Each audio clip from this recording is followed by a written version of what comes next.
പാനിപൂരി കഴിക്കാനുള്ള ശ്രമത്തിനിടെ യുവതിയുടെ താടിയെല്ലുകളുടെ സ്ഥാനം മാറി.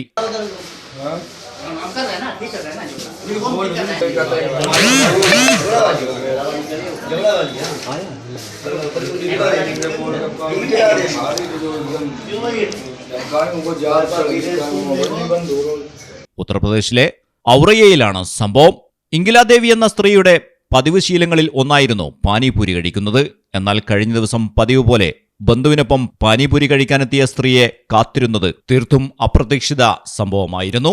സാധാരണയിലും അല്പം വലിപ്പം കൂടിയ ഒരു പാനിപൂരി വായിലാക്കാനുള്ള ശ്രമത്തിനിടയിലാണ് ഇംഗിലാദേവിയുടെ താടിയെല്ലുകൾ വിട്ടുപോയത്. പിന്നാലെ യുവതിയെയും കൊണ്ട് ബന്ധു സമീപത്തെ ആശുപത്രിയിൽ എത്തുകയായിരുന്നു. എന്നാൽ താടിയെല്ല് യഥാസ്ഥാനത്തേക്ക് തിരിച്ചുപിടിക്കാൻ വൈദഗ്ധ്യമുള്ള ഡോക്ടർമാർ ഇവിടെ ഇല്ലാതെ വന്നതോടെ ഇംഗിലാദേവിയെ സ്പെഷ്യാലിറ്റി ആശുപത്രിയിലേക്ക് മാറ്റുകയായിരുന്നു. വായ പൂർണ്ണമായും തുറന്നു കിടക്കുന്ന നിലയിലാണ് സ്ത്രീ ചികിത്സ തേടിയത്.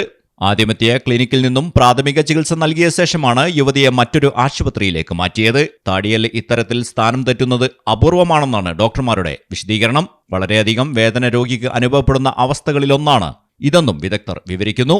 News desk Malayalam television. കണ്ണൂരിനെ ഉഴുതുമറിക്കും കോരിച്ചൊരിയണ മഴയായാലും വയനാട്ടിലെ കുളിർ കോരും മഞ്ഞായാലും നാട്ടിലെവിടെയാണേലും കാലാവസ്ഥ എന്താണേലും സിമെന്റ് JSW കോൺക്രീറ്റ് HD തന്നെ. നാട്ടിലെവിടെ